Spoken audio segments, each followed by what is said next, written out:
الحمد لله رب العالمين والعاقبة للمتقين والصلاة والسلام على سيد الأنبياء والمرسلين وعلى آله وأصحابه أجمعين. أما بعد فأعوذ بالله من الشيطان الرجيم. بسم الله الرحمن الرحيم. يا بني إسرائيل اذكروا نعمتي التي أنعمت عليكم وأوفوا بعهدي أوف بعهدكم وإياي فارهبون. وآمنوا بما أنزلت مصدقا لما معكم ولا تكونوا أول كافر به ولا تشتروا بآياتي ثمنا قليلا وإياي فاتقون. آمنت بالله صدق الله مولانا العظيم.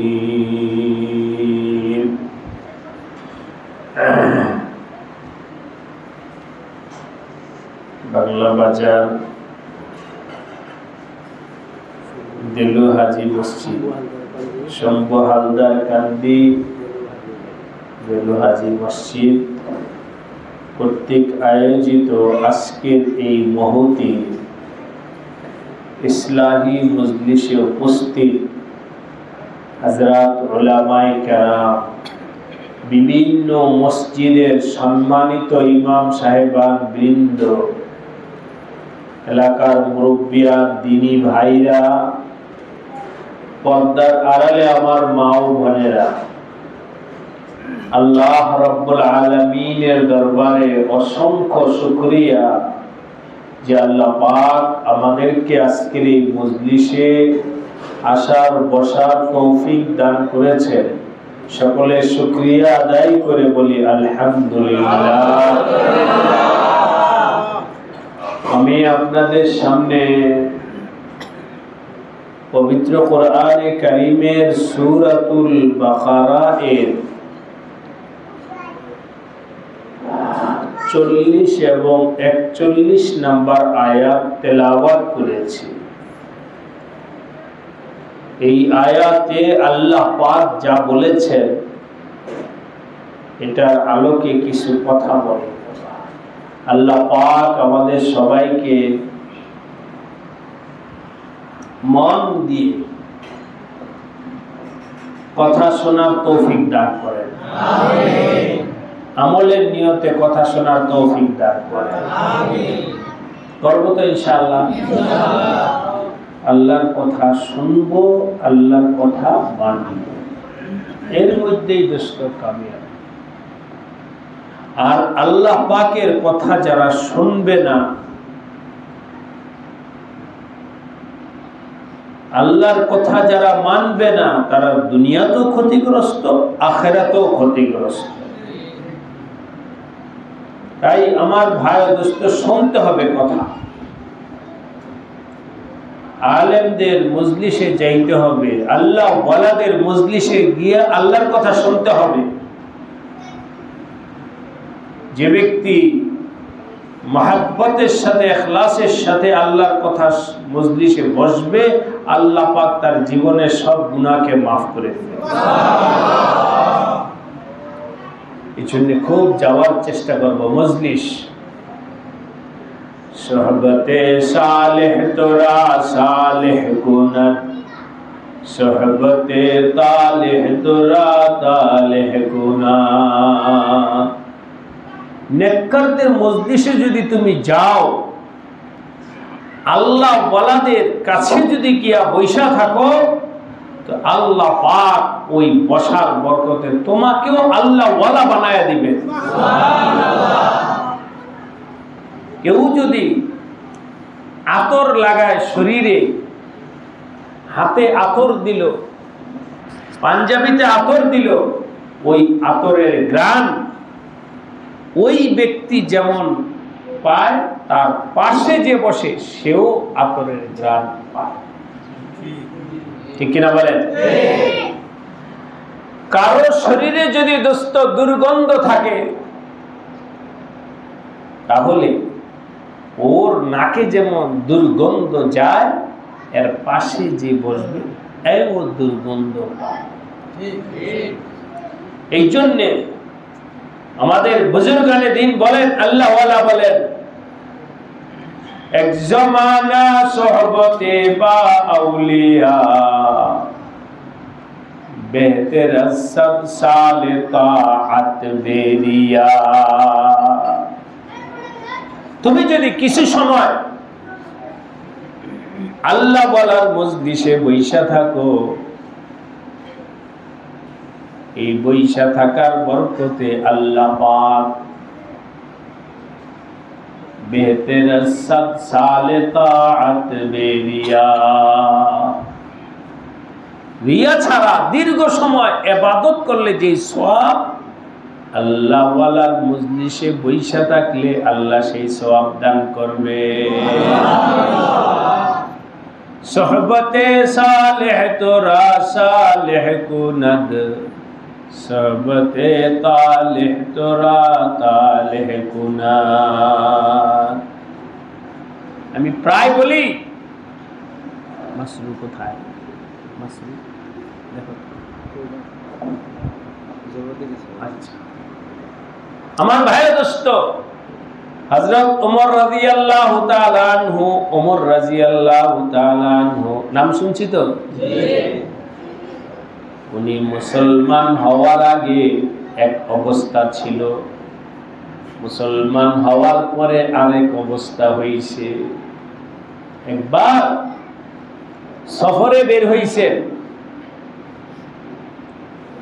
খলিফাতুল মুসলিমিন আমিরুল মুমিনিন সফরে বের হইছেন কাফেলা নিয়ে। চলতে চলতে হঠাৎ করে দাঁড়ায়া গেছেন, ঘোড়া থেকে নামছেন, নাইমা কিছুক্ষণ দাঁড়ায় থাকার পর ওনার সফর সঙ্গীরা দেখতেছেন যে ওনার চোখ দিয়া পানি বায়া পড়তেছে, টপ টপ করে চোখ দিয়া পানি পড়তেছে। সফর সঙ্গীরা জিজ্ঞাসা করলেন, আমিরুল মুমিনিন, কি হইল আপনার? কেন এখানে দাঁড়ায়া কাঁদতেছেন? কারণটা কি? হযরত ওমর বললেন, শোনো, আমি যখন ছোট্ট ছিলাম, মুসলমান হওয়ার আগে আমি যখন ছোট্ট ছিলাম, আমার বাবা আমাকে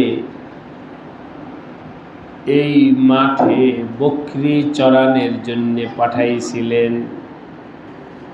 বকরি দিয়া পাঠাইছেন, যা বকরি ঘাস খাওয়ায় না, কথার কথা। কতগুলো বকরি ছিল, একটা ডাইনে যায় আর একটা বামে যায়, এগুলোকে আমি নিয়ন্ত্রণ করতে পারছিলাম না। আমার বাবা তখন আমাকে বকা দিয়া বলছেন, এই দুইটা বকরি রাখতে পারো না, কি করে খাবি? হয় না মুরব্বীরা? দুইটা বকরি চড়াইতে পারো না, কি করে খাবি বড় হইয়া? পুরুষ পল্লা হইছ। এই কথা বইলা আমার বাবা গালি দিছিলেন, বকা দিছিলেন, ধমকি দিছিলেন। আজকে সেই ওমর আল্লাহ পাক এমন বানাইছে, এই ওমরের ইশারায় অর্ধ জাহান পরিচালিত হয়। যেই ওমর বকরি রাখার যোগ্যতা ছিল না, দুইটা বকরি রাখার যোগ্যতা যার মধ্যে ছিল না, ওই ওমর আজকে অর্ধ জাহানের শাসক। কোথায় থেকে এই যোগ্যতা আসলো? তারা হযরত ওমর লন্ডনে পড়ে আসে নাই, অক্সফোর্ডে পড়ে আসে নাই, অমুক বিশ্ববিদ্যালয়ে ভর্তি হয় নাই, কোথাও পড়ালেখা কইরা সার্টিফিকেট হাসিল করে নাই। এই যোগ্যতা কোথায় থেকে আসলো? আমার নবীজির সোহবতে। কার সোহবতে? হযরত ওমর বলেন, আজকে আমার ওই স্মৃতি মনে হয়েছে, এই ময়দানে দুইটা বকরি রাখার যোগ্যতা আমার ছিল না, আমার নবীজির সোহবতের বরকতে আল্লাহ আমার ভিতরে এই যোগ্যতা দিছেন।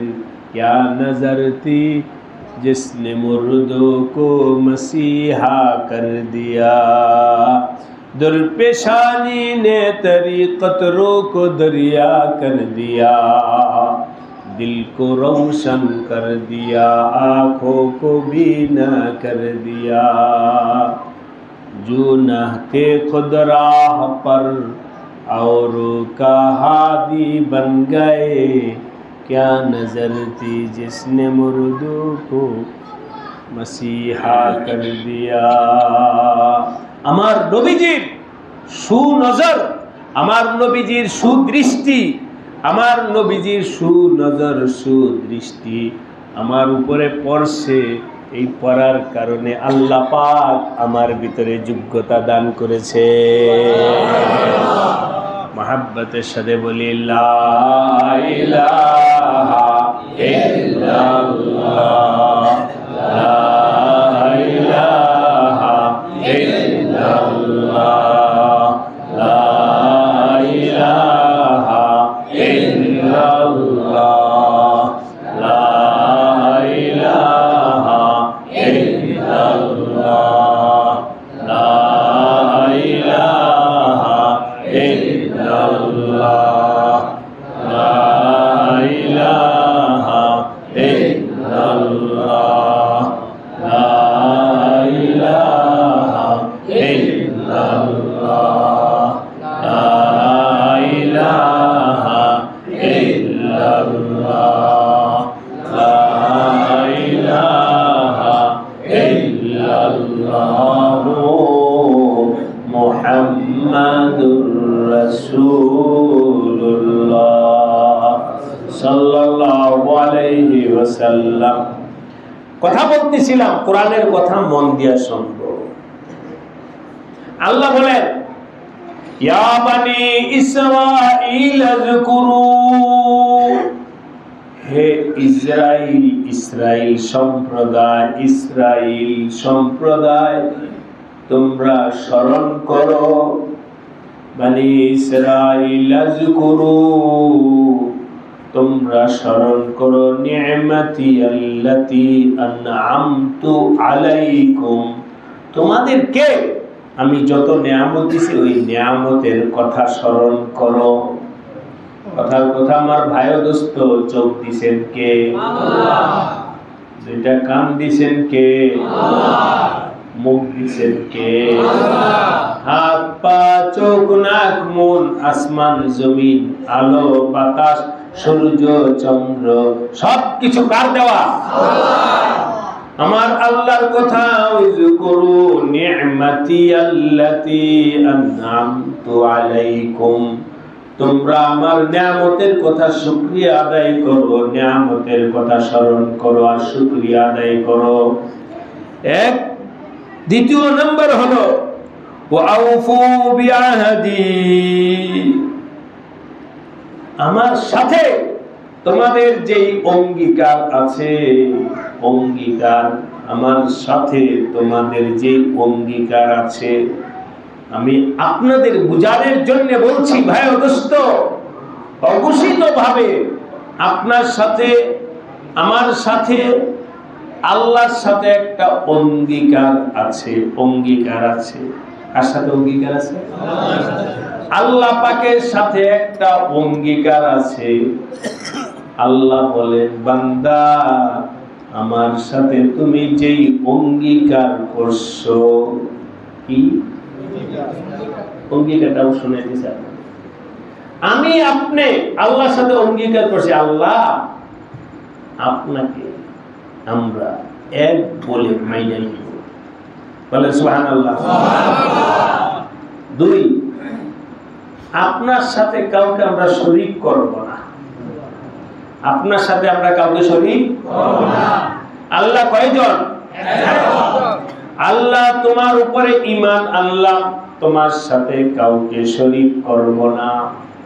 দুই, তিন নাম্বার হলো, হে আমার আল্লাহ, আমি তোমার হুকুম মাইনা চলবো, আমি তোমার হুকুম মাইনা চলবো, এই ওয়াদা আমি আপনি সবাই করেছি। ঠিক না বলেন? কোথায় বললেন? বলেন লা ইলাহা ইল্লাল্লাহ। অর্থ কি? আল্লাহ ছাড়া কোনো মাবুদ নাই। আমি মুখ দিয়া বলতেছি আশহাদু আল্লা ইলাহা ইল্লাল্লাহ, আমি সাক্ষী দিতেছি আল্লাহ ছাড়া আর কোনো মাবুদ নাই। মাবুদ একমাত্র কে? আল্লাহ। শুধু তোমাকেই মাইনে নিলাম, আর কাউকে আমি মানব না।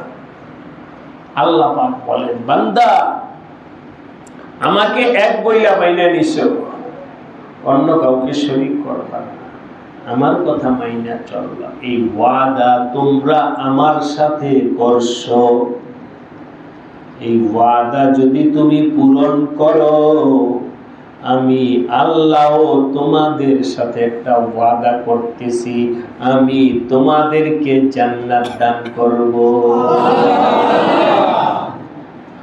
তোমরা তোমাদের ওয়াদা পূরণ করো, আমিও আমার ওয়াদা পূরণ করব। আমার আল্লাহ বলেন, আউফু বিআহদি, তোমরা তোমাদের অঙ্গীকার পূরণ করো। উফু বিআহদিকুম, আমিও তোমাদের সাথে অঙ্গীকার করছি, ওই অঙ্গীকার পূরণ করব। ও ইয়া ফারহাবুন, এবং আমাকে ভয় কইরা চলো, আমাকে ভয় কইরা চলো। আপনারা সবাই রাজি আছেন কিনা বলেন? আল্লাহ আমাদের সবাইকে তৌফিক দান করেন। সুতরাং কখনোই আল্লাহর সাথে কাউকে শরীক কইরো না। বাচ্চা অসুস্থ হয়েছে, ডাক্তারের কাছে গেছে, ডাক্তার পরীক্ষা নিরীক্ষা দিছে, মনে মনে কইতেছে, আল্লাহ তুমি আমার ছেলেটাকে, আমার বাচ্চাকে সুস্থ করে দাও, সুস্থ করে দাও। হে আল্লাহ আমার মাকে সুস্থ করে দাও, আমার মাকে সুস্থ করে দাও। হে আল্লাহ আমার বাবাকে সুস্থ করে দাও। এভাবে দোয়া করতেছে, আল্লাহ সুস্থ করে দিছে। এখন বলে কি শোনে, ডাক্তারটা অনেক ভালো ছিল। নাউজুবিল্লাহ বললেন না? মানে কি বলতে চায়? ভালো করছে ডাক্তার, ভালো করছে। আপনারা বলেন আসলে ভালো করছে কে? আল্লাহ। এই যে ডাক্তারকে শরীক করে ফেললা, আল্লাহ বলেন ভালো করছে আমি, একই দেশে ডাক্তারটা অনেক। এই ডাক্তার না হইলে আমি এমন নাফরমানির করে, এই ডাক্তার না হলে মরেই যেতে গেছিলাম। এটার নাম শিরক। এটার নাম কি? নদী পার হইতেছে, নদীর মাঝখানে, মেঘনা নদীর মাঝখানে ঝড় শুরু হয়েছে, নৌকা লঞ্চ ডুবি ডুবি করে। ওই সময় আল্লাহর কাছে কান্নাকাটা কইরা কত মান্নত মানছে, আল্লাহ তুমি বাঁচাও, বাঁচাইলে মসজিদে দিব, এমন করব, 10 জন গরিবকে খাওয়াবো, একটা খাসি দিব, এরকম বহুত কিছু মান্নত ওই সময় মানছে। যখন এই লঞ্চটা তীরের মধ্যে পারে আইসা ভিড়ছে, ভিড়ার পরে লঞ্চে সাড়ে অনেক পাউল ছিল, হ্যাঁ বাসায় তাই কি না বলে না মানুষ? কি এটা শিরক? বাঁচাইছে কি আল্লাহ। পারে উঠা বলো আলহামদুলিল্লাহ, সুস্থ হয়ে বলো আলহামদুলিল্লাহ, বিপদ থেকে উদ্ধার হয়ে বলো আলহামদুলিল্লাহ। ইয়া বনি ইসরাঈল আযকুরু নি'মাতি আল্লাতী আন'আমতু আলাইকুম। হে বনি ইসরাঈল, আমি যে নিয়ামত দিছি এই নিয়ামতের কথা স্মরণ করো। আমি দিছি বইলো আল্লাহ বাঁচাইছেন, আল্লাহ সুস্থ করছেন, আল্লাহ মুক্তি দিছেন, আল্লাহ করছেন, সবকিছু করছেন কে? আল্লাহ। অন্যের দিকে কথা বইলো না। উযকুরু নি'মাতি আল্লাতী আন'আমতু আলাইকুম। আফসোস, আল্লাহ হাসেন। দেখো বাঁচাইলাম আমি, প্রশংসা করে ডাক্তারের, বাঁচাইলাম আমি, প্রশংসা করে কবিরাজের, বাঁচাইলাম আমি, প্রশংসা করে গায়রুল্লাহ, বাঁচাইলাম আমি, প্রশংসা করে ড্রাইভারের, বাঁচাইলাম আমি, প্রশংসা করে সারেগের, বাঁচাইলাম আমি, প্রশংসা করে হলো পাইলটের। শরীফ কইল না। সুতরাং আমার ভাই দোস্ত, বিশেষ করে এই জায়গা থেকে মা বোনদেরকে ফিরানো অনেক মুশকিল। বাচ্চা অসুস্থ হইলে মা বোনেরা দরগায় নিয়ে যায়, মাজারে নিয়ে যায়, ফকির ফোকারাদের কাছে নিয়ে যায় ঝাড়ফুঁক করানোর জন্য। আল্লাহ পাক ভালো কইরা দিয়েছেন, ভালো করার পরে ওই পীরের সামনে সেজদা করে। আছে কি নাই বলেন? ঈমান শেষ। আল্লাহ ছাড়া কাউকে সেজদা করা যাবে না। একিন রাখেন, ওই ফকির করে নাই, পীর করে নাই, ডাক্তার করে নাই, সব কিছু করছেন আবার আল্লাহ। আল্লাহ উযকুরু নি'মাতি আল্লাতী আন'আমতু আলাইকুম। সুতরাং যখনই তুমি কোন নিয়ামত পাইবা, পাওয়ার সাথে সাথে বলবা আলহামদুলিল্লাহ। বলেন কি বলবো? আলহামদুলিল্লাহ। খাওয়ার পরে বলো আলহামদুলিল্লাহ, পান করার পরে বলো আলহামদুলিল্লাহ, ঘুম থেকে উঠা বলো আলহামদুলিল্লাহ, কোন জায়গায় বাড়িতে পৌঁছাই বলো আলহামদুলিল্লাহ, আর যখন কাজ শুরু করবা তখন বলো বিসমিল্লাহ। খানার শুরুতে কি বিসমিল্লাহ, পানি পান করার শুরুতে বিসমিল্লাহ। আমি পানিটা মুখে দিলাম, সুন্দরভাবে আমার আল্লাহ জায়গা মতো পৌঁছায় দিছেন। বলেন তো পৌঁছাইছেন কে? আল্লাহ। তুমি তো টেরই পাও নাই পানিটা কিভাবে পড়ছে। কোন একদিন পানিটা উল্টা মাথায় উঠে গেছে, হয় না? তখন বুঝো যে আল্লাহ কি কষ্ট, দম যায়, শ্বাস যায়, মারা যায়। এবার দেখো কত পানি পান করছো, কষ্ট হয় নাই। এই কষ্ট ছাড়া পানি পৌঁছায় দিছেন কে? যাক আমার ভাই ও দোস্ত, যে কোনো অবস্থায় আসবে আল্লাহর নামে শুরু করব, কাজ হয়ে যাওয়ার পরে আলহামদুলিল্লাহ বলবো। শুরু করব কার নামে? আল্লাহর নামে। শেষ হলে কি করব? আলহামদুলিল্লাহ। এই সবক আদায় করবেন তো ইনশাআল্লাহ? আল্লাহ আমাদের সবাইকে তৌফিক দান করেন, আমিন। 2 নম্বর কথা, আল্লাহকে মানবো। আপনারা ওয়াদা করছেন, আমি 2-1টা আমলের কথা বলছি, আল্লাহকে মানার কথা। আল্লাহকে মানার কথা যেটা, আপনারা এখানে যারা আছেন, আমি চেহারা সুরত দেখে অধিকাংশ বেশিরভাগ আমাকে চিনেন, আগেও বয়ান শুনছেন, মাদানী কমপ্লেক্সে গেছেন, শব্দজরিতে গেছেন, আমলে গেছেন, এর সংখ্যাই বেশি। ও মালিক, যে একটা আমলের কথা বলতেছি। 1 নম্বর আমল হলো, আল্লাহ যতদিন দুনিয়াতে রাখছেন হালাল খানা খাইতে হবে। কি খাইতে হবে? হারাম খানা খাবো না। বলেন হারাম খানা খাবো না। কম খান, কাঁচামরিচ দিয়া খান, পান্তা ভাত খান, কষ্টে খান, না খায়া থাকেন, তারপরও কি করতে হবে? হালাল খানা খাইলে আল্লাহ পাক নেক আমল করার তৌফিক দান করবে। এমনি একটু বুঝানোর জন্য বলি, কেউ যদি একদিন 2 দিন খানা না খায় শরীর দুর্বল হবে না? এখন কি হয়, অনেক শক্তির কাজ করতে পারবে? না খাইলে শরীর দুর্বল হয়ে যায়, তখন যেভাবে শক্তির কাজ করতে পারে না। আমার ভাই ও দোস্ত, কেউ যদি হারাম খানা খায়, দেখতে শুনতে অনেক মোটা তাজা, কিন্তু নামাজ পড়তে পারে না, এমন আছে কিনা? কেন? ওই হারাম খানা খায়া রূহটাকে দুর্বল বানায় ফেলছে। রূহকে কি বানাইছে? রূহকে দুর্বল বানানোর কারণে, রূহটা দুর্বল হওয়ার কারণে এখন আর নামাজ পড়ার শক্তি পায় না, যাকাত দেওয়ার শক্তি পায় না, জিকির করার শক্তি পায় না, আল্লাহওয়ালাদের মজলিসে জিকিরের মজলিসে যাওয়ার মতো শক্তি পায় না, হজ করতে যাওয়ার শক্তি পায় না। যখন এই কোনো নেক আমল করতে যাইব, মাঝখানে একটা বাধা পইরা যায়, এমন আছে কি নাই বলে? তাহলে তার রুহানি শক্তি দুর্বল হয়ে গেছে। কি কারণে? কি কারণে?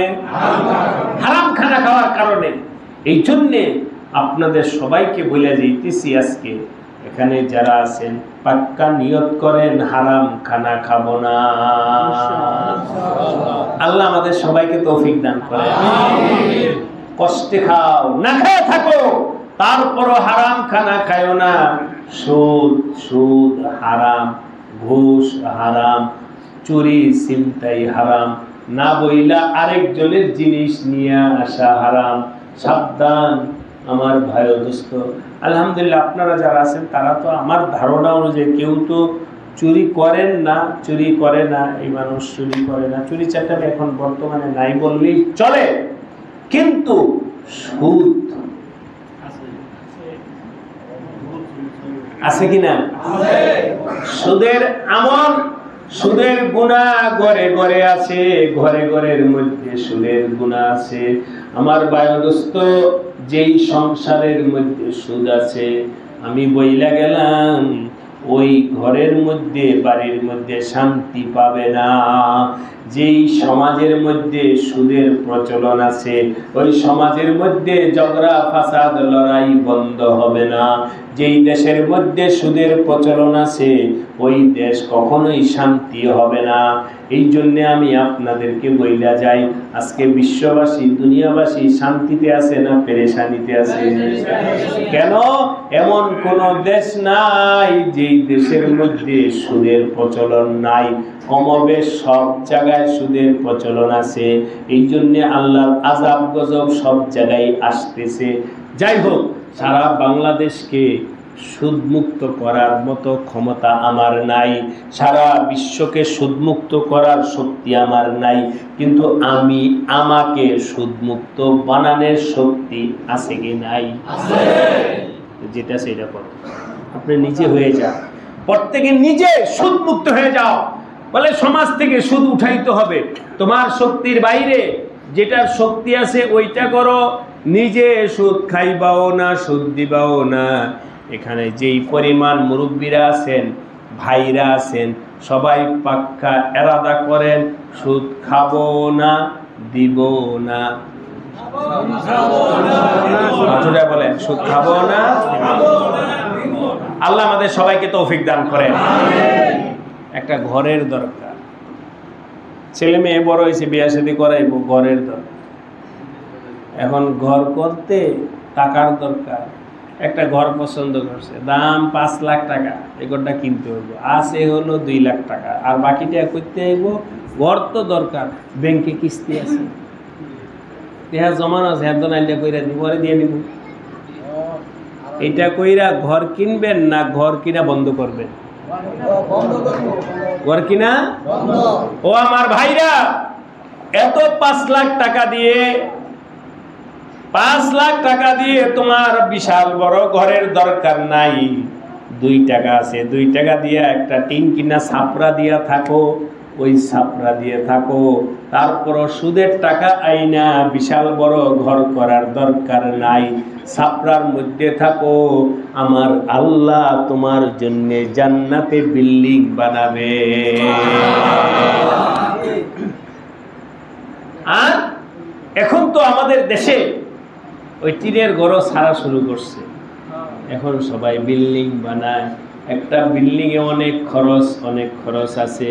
বিল্ডিং বানাইতে গিয়ে কাজ যখন ধরছে তখন বুঝতে পারে নাই, কাজ ধরার সময় মনে করছে 10 লাখ টাকা হয়ে যাব, এখন 10 লাখ টাকা কিছুই হয় নাই। এখন সুদের টাকা আনো, ব্যাংকে থেকে টাকা আনো, অমুক থেকে টাকা আনো, তমুক থেকে টাকা আনো। এই আইনা যদি ঘর বানাও, সুদের টাকা আইনা যদি ঘর বানাও, ওই ঘরের মধ্যে কোনোদিন শান্তিতে বসবাস করতে পারবা না।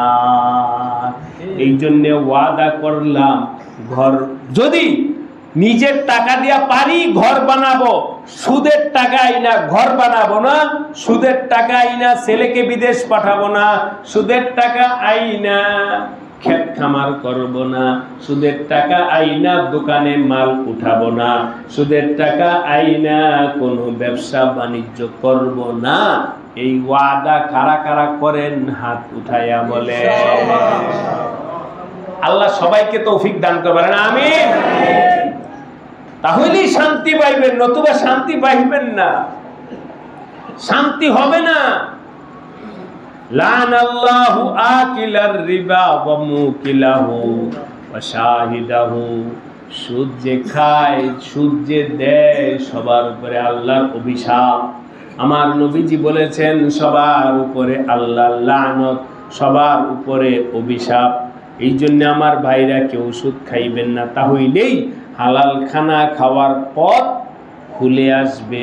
কারণ আমি চিন্তা করে দেখছি বর্তমান জমানায় একটা যদি হিসাব করি, যোগবিয়োগ করি, আজকে এই যে একটু আগে বললাম, এখানে আমি আপনাদের প্রতি সুধারণা রেখে বলতেছি, এখানে যারা আছেন কেউ চুরি কইরা বাজার সদাই করেন না, ঠিক কিনা বলেন? তাহলে চুরির মাধ্যমে চুরিটা নাজায়েজ, ওর মাধ্যমে আপনার ঘরে বাজার সদাই আসে নাই। এমনি ভাবে দোস্ত আরো হারাম উপার্জন, দুর্নীতি করা। আপনারা তো আর চাকরি মাকরি করেন না, দুর্নীতি করবেন কোথায় থেকে? ঘুষ, কেউ আপনার ঘুষ দেয়ও না, আপনি খাইবেন ঘুরতে। ঘুষ তো হলো সরকারি অফিস আদালতে যারা আছে হেরা খায় ঘুষ। আপনারা সাধারণ মানুষ, আপনারা কি ঘুষ খান? কেন? কেউ তো দেয় না, মানুষ দিব কে ঘুষ? আপনারে কেউ ঘুষ দিত না, ঘুষ দেয় না, খাইব থেকে। তা আপনি চুরিও করেন না, ঘুষও খান না, দুর্নীতিও করেন না। এখন আপনাদের জন্য তো হালাল খানা খাওয়াটা সহজ, বাধা হয়েছে সুদ। বাধা হয়েছে কি? আল্লাহ আমাদের সবাইকে তৌফিক দান করেন। এই হলো একটা আমল। আরেকটা আমল, গতকাল আমাদের মাদানী কমপ্লেক্সে যে খানকা আছে দিঘির পার, চিনি না আমরা? অনেকে গেছেন, সবগুজারিতে গেছেন, আজকে না গেছেন, আকবর গেছেন, এসলাহি জুড়ে গেছেন, সামনেও দাওয়াত দিয়ে গেলাম, সামনে যাওয়ার জন্য চেষ্টা করবে। আল্লাহ সবাইকে তৌফিক দান করে। গতকাল সবগুজারি ছিল, রাত্রে আমি ছিলাম খানকায়, ফজরের পরে সকালে গেছি ঢাকায়, জুমার নামাজ পরে আবার আপনার কালকে গতকাল একটা হাদিস শুনেছি সবগুজারিতে, ওইটা শুনাইতে চাইতেছি। হযরত আব্দুল্লাহ ইবনে আব্বাস রাদিয়াল্লাহু তাআলা আনহু থেকে বর্ণিত। হযরত আব্দুল্লাহ ইবনে আব্বাস বলেন, আমার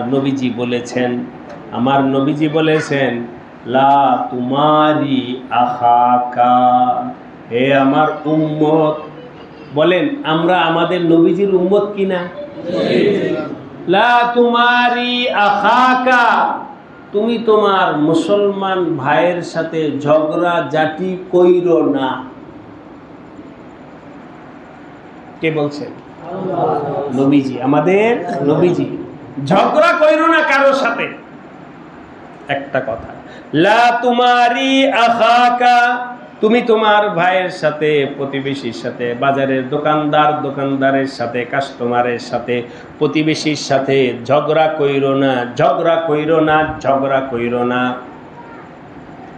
এক ওয়ালা তুমাজিহু, এবং কাউকে সমাজের মধ্যে লাঞ্ছিত কইরো না, অপমান কইরো না, কাউকে লজ্জা দিও না। সহজ ভাষায় বললাম, কাউকে কি করবে না? লজ্জা দিবা না। 2 3 নাম্বার, ওয়ালা তাইদহু মাউইদাতান ফাতুখলিফাহু, কারোর সাথে কোনো ওয়াদা কইরা ওয়াদা ভঙ্গ কইরো না, ওয়াদা কইরা ওয়াদা ভঙ্গ কইরো না। আমার আল্লাহ ওয়াদা ভঙ্গকারীকে পছন্দ করে না। সুতরাং এক কাজ, আজকে 4টা আমল আপনারা নিয়ে যান। 1 নাম্বার হলো সুদ খাবো না, সুদ দেব না। 2 নাম্বার হলো কারোর সাথে ঝগড়াঝাটি করব না। 3 নাম্বার হলো কাউকে অপমান করব না। 4 নাম্বার হলো ওয়াদা খেলাফি করব না। রাজি আছেন? পারবো? কারোর সাথে ওয়াদা খেলাফি করব না। যদি কথার কথা মেম্বার সাহেব থেকে 5,000 টাকা নিলাম ঋণ, কবে দিবেন? 2 তারিখে। 2 তারিখ হয়ে গেছে, খবর নাই, ওয়াদা ঠিক রইল? ওয়াদা ঠিক রইল না, ওয়াদা নষ্ট হয়ে গেল। অমুক দিন এই কথা ছিল, ওই দিন আসছে, কোনো খবর নাই, ওয়াদা খেলাফ হইল। আজকে মুসলমান দুস্থ, মুসলমান মুসলমানের উপরে নাই, মুসলমান তার ইসলামের ধর্মের সব আমল নষ্ট কইরা ফেলছে। ঠিক কিনা বলেন? যাক, আজকে আপনাদের এই 4টা কথা বইলা গেলাম। বলেন তো দেখি, আমল করবেন কিনা? কারোর সাথে ঝগড়াঝাটি করবেন? প্রতিবেশীর সাথে ঝগড়া নাই, মা বাবার সাথে ঝগড়া নাই, কারোর সাথে ঝগড়াঝাটি নাই, কারোর সাথে ঝগড়া নাই। আল্লাহ পাক আমাদের সবাইকে তৌফিক দান করেন। হাত উঠে বলেন, কে কে ঝগড়াঝাটি করবেন না? কারোর সাথে আল্লাহ সবাইকে তৌফিক দান করেন। বাড়ি নিয়া, জায়গা নিয়া, পদ নিয়া, ক্ষমতা নিয়া, আলহামদুলিল্লাহ আল্লাহ পাকের মেহেরবানি, আল্লাহ পাকের দয়ার কথা বলছি। ও মালিক, কি নিয়ে ঝগড়া ভাই দোস্ত? এই তো জায়গা নিয়ে, জায়গা কবরে যাবে, একটু স্বার্থ নিয়ে স্বার্থ কবরে যাবে। কেউ যদি আমাদের দাওয়াত ও তবলিগের মুরব্বীরা মানুষকে শিখাইত, কেউ যদি অন্যায়ভাবে তোমাকে একটা কিল দেয়, তুমি তার পিঠ পাতায়া দিও আরো একটা দেওয়ার জন্য। একটা দিছে তো আরেকটা দাও, তাহলে কি দিবে? আর আমরা কি বলি? একটা দিলে 10টা দিব। কি বলে? একটা দিলে 10টা দিব। এটা ইসলামের শিক্ষা না। ইসলামের শিক্ষা হলো লাইম বাসাত্তা ইলাইয়া ইয়াদাকা লিতাকতুলানি মা আনা বিবাসিতিন ইয়াদিয়া ইলাইকা লিআকতুলাক। তুমি যদি আমাকে মারতে চাও, আমি তোমাকে মারবো না। তুমি যদি আমাকে গালি দাও, আমি তোমাকে গালি দিব না। তুমি যদি আমার উপরে জুলুম করো, আমি তোমার উপরে জুলুম করব না। তুমি যদি আমার ক্ষতি করো, আমি তোমার ক্ষতি করব না। তুমি যদি আমার ক্ষতি করো, আমি ক্ষতি করব না। রাজি আছি? এইভাবে করলে দোস্ত, আল্লাহ আপনাকে হেফাজত করবেন। হেফাজত করবেন কে? আল্লাহ। এই কথাটা আপনারা যেমনি সহজে বললেন, ঝগড়া করব না, সহজ না। কি সহজ না? এমনি একটা বোঝাকারা বলি। হ্যাঁ, আজকে যে এখানে আসলাম না, ওই আপনাদের ওইখান থেকে তো রাস্তাটা ভাঙ্গা, কাঁচা রাস্তা না, কাঁচা রাস্তা। আমরা যখন আসছি তখন পিছনে আরেকটা অটো। আমরা বললাম, তোমাদের গাড়িটা একটু পিছনে না, তাহলে আমাদের গাড়িটা এখানে ঢুকাইতে, এই যে বাড়িতে ঢুকাইতে সহজ হবে। এই যে আমাদের মাওলানা রমজান রব্বানি বলছে, আপনি একটু পিছনে নেন। আমাকে গাড়ি পিছনে নেওয়া যায় না, আপনি এখানে ঢুকছেন কেন? ঝগড়াটে কথায়, বুঝছেন না কথা? আমি এই হুজুরকে ধরে আমি আয় করো, বলে কথা কই না, কথা বলি ঝগড়া হইব। বলেন, এটা কি কথা হলো? খেয়াল করছেন না কথাটা? তখন যে কথা বললে কি লাগবে, বুঝবে না তো এরকম আয়া পড়ো জামুদিতা করুক টান্দালে আয়া পড়ছে। এই যদি মনে করো যে অমুকে যে কথা বলছে কথার উত্তর দিলেই কি হবে, দরকার নেই। ইযা খাতাবাহুমুল জাহিলুনা ক্বালু সালামা, কেউ যদি তোমাকে অন্যায়ভাবে কিছু বলে সালাম দিয়া কাইটা পড়ো, কথা বললেই কি হবে, ঝগড়া হবে। আমার নবীজি বলছেন ঝগড়া কইরো না, ঝগড়া কইরো না। অন্য হাদিসে আসছে যদি কথার কথা কেউ আপনাকে কিছু বলল, আপনার মনের মধ্যে রাগ গোসা এসে পড়ছে, কথার কথা ঘরের মধ্যে স্ত্রী হঠাৎ এমন একটা কথা বলছে, মনের মেজাজ খারাপ হয়ে গেছে, নবীজি বলেন মেজাজ খারাপ হয়ে গেছে, এখন আর কিছু না বইলা সইরা পড়ো। মেজাজ যখন খারাপ হয়ে গেছে সইরা পড়ো, কারণ হের মেজাজও খারাপ, তোমার মেজাজও খারাপ। এমত অবস্থায় হ্যাঁ একটা বলছে, আপনি আরেকটা বললে আরেকটা বলবে, এভাবে করতে করতে ঝগড়াটা বাড়বে, ঠিক কিনা বলেন? এই জন্য তার কথা তার কাছেই থাকুক, আপনি আস্তের পরে ঘর থেকে বের হয়ে যান, ঘর থেকে বের হয়ে যাও, পরে আবার মেজাজ ঠান্ডা হইলে এরপরে আইসো। এটা তালিম, হেদায়েত আমার নবী আলাইহিস সালাতু ওয়াস সালামের। সুতরাং আমার ভাই ও দোস্ত, ঝগড়াকে এড়ানোর জন্যে গুসাকে হজম করতে হবে। বলেন ঝগড়া এড়াইতে হলে কি, গুসা হজম করতে হবে, গুসা হজম করতে হবে। আপনাদের কি কষ্ট হচ্ছে? আবার একটু খেয়াল করেন, মন বসান। এক রোগ আরেক রোগের টাইনা আনে, ঠিক কিনা বলেন? এক রোগ আরেক রোগকে টাইনা আনে। ঝগড়া করলে গোসা হবে, গোসা হলে ঝগড়া করবে। আমার নবীজি ঝগড়া করতেও নিষেধ করছেন, গোসাকে হজম করতে বলছেন। রাগ গোসাকে হজম করো, ঝগড়া জাতি বন্ধ করো।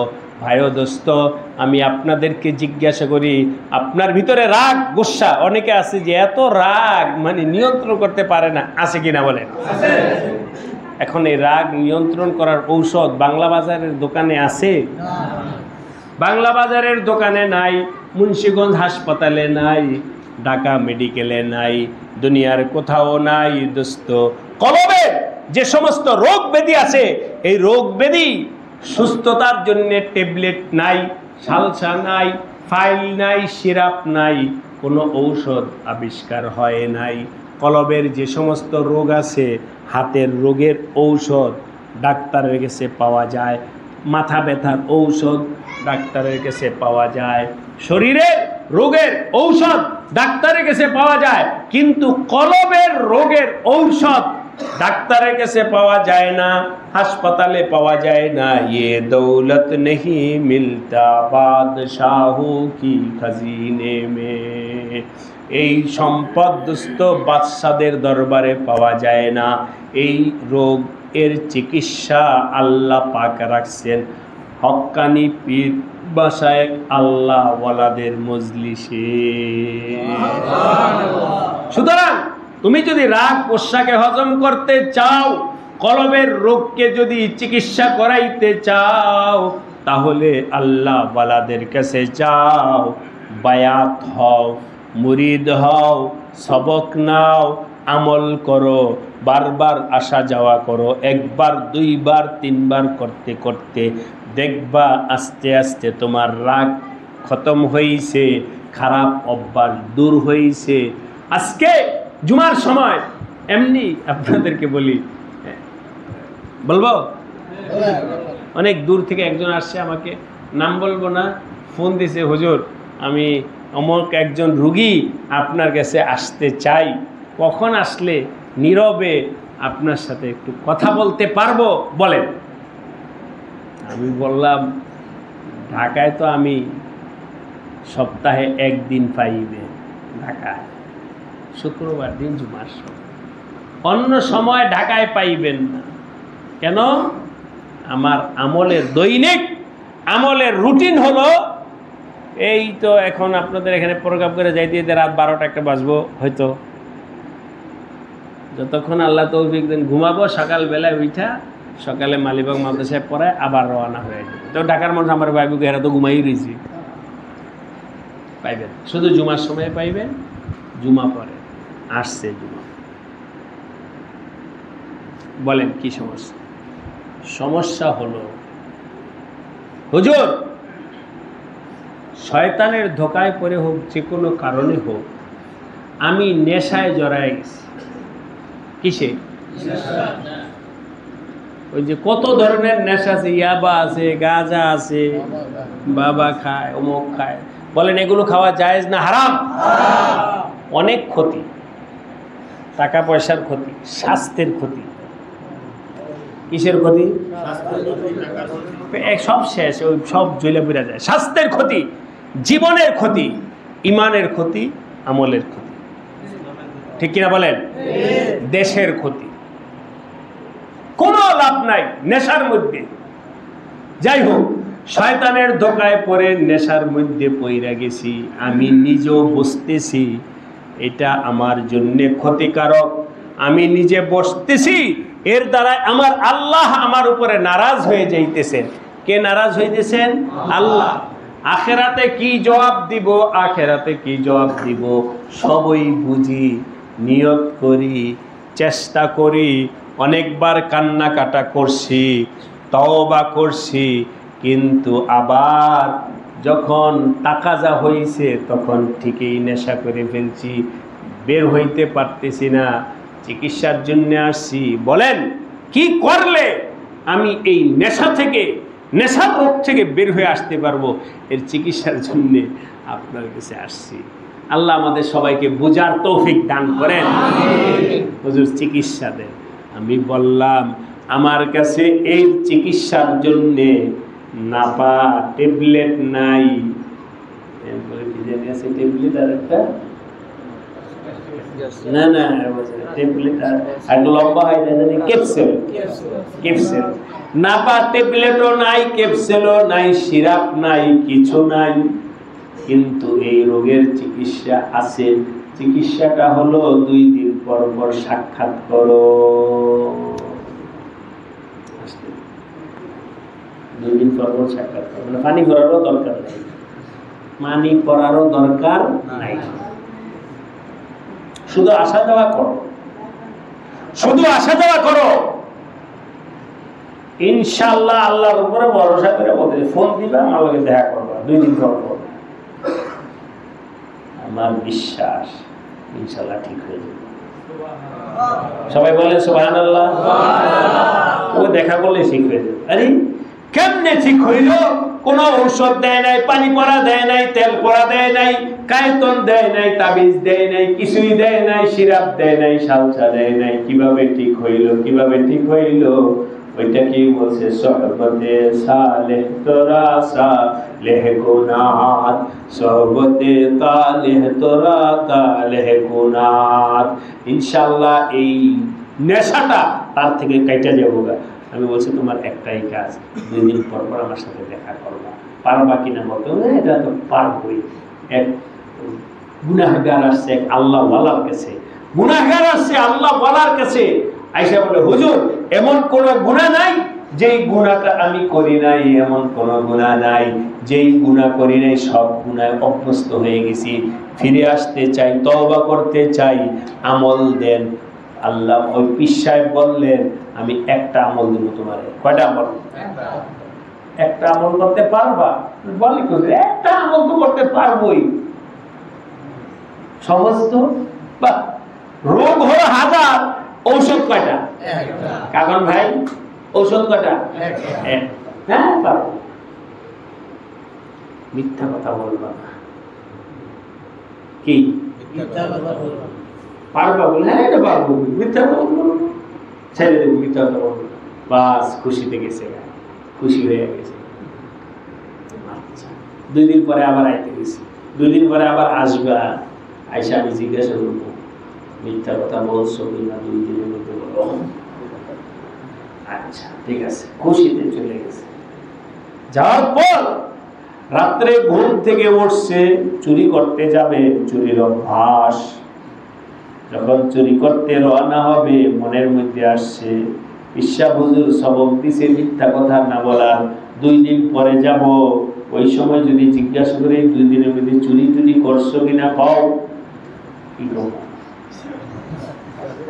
যদি বলি হাসা কথা, হ্যাঁ চুরি করছি, তাহলে তো কেমন দেখা যায়, চুরির কথাটা আরেকজনের কাছে বলবো। আর যদি বলি না চুরি করি নাই, তাহলে কি হয়ে গেল? থাক, আজকে চুরি করতে না যাই। সুবহানাল্লাহ। রওনা হইছে, জিনা করতে যাবে, ওই মনের মধ্যে ওইটাই আসে, হুজুরে জিজ্ঞাসা করে কি করে, হুজুরে জিজ্ঞাসা করে, ওই যে কালকে বলছিলাম না নম্বর 11 মনে আছে, লঞ্চের নম্বর 11, ওই যে পীর সাহেবের কাছে হাত রাইখা বইলা আসছে, ওইটা বারবার স্মরণ করায়া দেয়। জিনা করতে যদি যাই আর হুজুর যদি জিজ্ঞাসা করে অন্যায় কাজ করছো কিনা, হ্যাঁ বললে সরব, না বললে মিথ্যা, ঠিক কিনা বলেন? ওই এক সবকে তার জিন্দেগির সব গুনাহকে আল্লাহ পাক ছুঁড়ে দিয়েছে। আমার ভাই দোস্ত, আপনাদেরকে বলতেছি, আল্লাহ ওয়ালাদের কাছে যাও, ভয় পাইও না, ভয় পাইও না, ভয় পাইও না, তোমার কোনো কষ্ট হবে না। আল্লাহ ওয়ালার কাছে হাত রাইখা তওবা করে সহজ সবক নিয়ে আসো, ওই যাওয়ার বরকতে আমার আল্লাহ তোমাকে রোগ মুক্ত কইরা দিবে। ওই নেশাগ্রস্ত লোকটাকে বলা শুধু আসা যাওয়া করবা, আমার কাছে 2 দিন পর পর আইবা, 2 দিন পর পর, আর কোনো ওষুধ নাই, 2 দিন পর পর পারবে যাও। এখন বলেন, আল্লাহকে পাওয়া সহজ না কঠিন? আমার আল্লাহকে পাওয়া অনেক সহজ, অনেক সহজ, কিন্তু দোস্ত একটু মুজাহাদা, মেহনত করতে হবে, আসা যাওয়া করতে হবে। রাজি আছেন কিনা বলে? আল্লাহ আমাদের সবাইকে তৌফিক দান করেন। আজকে মুহররম মাসের 1 তারিখ গেছে, 2 তারিখের রাত্র পড়ছে। মুহররম মাসে একটা রোজা আছে, 9, 10 2টা রোজা, 9 তারিখ মুহররমের 9 তারিখ এবং 10 তারিখে, অথবা 10 আর 11। কয়টা রোজা? 2টা। মুহররমের রোজা কয়টা? 2টা। বলেন মুহররমের রোজা কয়টা? 2টা। বাড়িতে গো মা বোনদেরকে বলবেন, হ্যাঁ বলবেন মুহররমের রোজা কয়টা? 2টা। যে ব্যক্তি মুহররমের রোজা রাখবে আল্লাহ তার 1 বছরের গুনাহ মাফ করে দিবেন। সুবহানাল্লাহ। এবার বলেন কে কে রোজাগুলো রাখবেন? ইনশাআল্লাহ রাখবেন।